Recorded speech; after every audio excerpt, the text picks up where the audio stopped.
Thanks again for joining me today. This is day 3 of the Killer Photoshop Techniques course, and up until now we've done some pretty interesting stuff. We've got the light burst behind our text. We've got this burst kind of superimposed on top of it. Looks like it's shining through. And you know what? I might even want to intensify that. Let me show you how you can do that. With the light burst selected, hit Control J, and that'll duplicate that layer and just make it a little bit stronger. And then you can use that Control E trick to merge that back down, and actually you get a multiplied version of that light. So it just makes it a little bit more intense. Now what we're going to do is make this text kind of three-dimensional by making it look like it's standing there and it's creating a shadow, because definitely if there was this light shining from behind it, you know, there would be some kind of shadow for us to see, right? So the way that we're going to do that is we're going to right-click on the text item itself. I'm going to go to Convert to Smart Object because I want this text to be editable so that what I do could be, you know, I could go in there simply and change the word and it would change the shadow that's cast automatically. So now that it's a smart object, I'm going to do Control J. And we're going to make this, I'll double click on the words, and we'll just call this main text. And now the original, we're going to double click that. That's now going to become the shadow text. I'm going to do Control T to transform that, and then right click on it and flip it vertically. It is now upside down. And I will shift click and drag it down.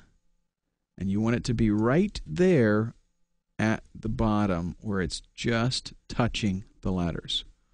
Okay, now, that's a shadow, but it looks a little odd, right? We have to make it kind of proportionate to the way the light is coming out of here. So with it still selected in the transform mode, I'm going to right click and I'm going to go to Distort. Now in Distort mode, I can grab these corner handles and I can put them anywhere I want. So I'm going to take this bottom left one, I'm going to drag it clear over here. And I'll take this right one. And what I want to kind of do is match up with the way the light is going. That way, you know, it'll look a lot more realistic.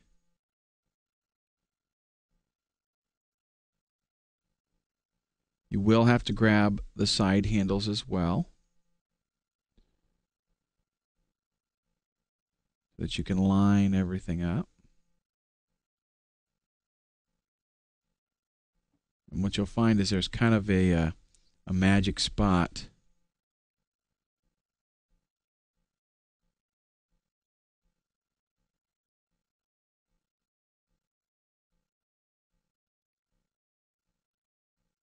where everything seems to work from.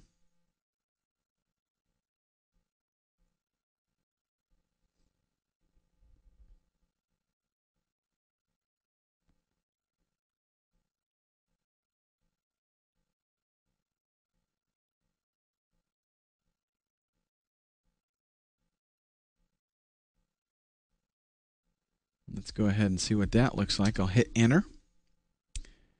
And that looks pretty good. Might bump over some of those letters, but we don't have to worry about that right now. What we do want to do, though, is give a little bit of a fade to that, because it should really kind of fade out. You know, be real strong up here and then fade out. So to do that, I'm going to add a mask to that layer. Then with my gradient tool here, I'm going to select the black to white. And I'm going to go to the bottom of my light beams here and click and drag kind of towards, basically straight up.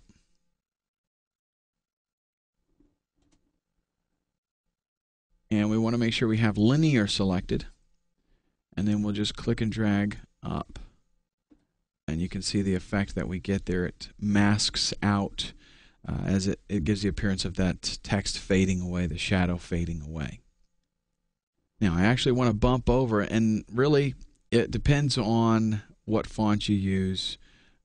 how this is going to work out, if you have to do this or not. But I'm going to do Control-T, and I'm going to right-click and do Warp.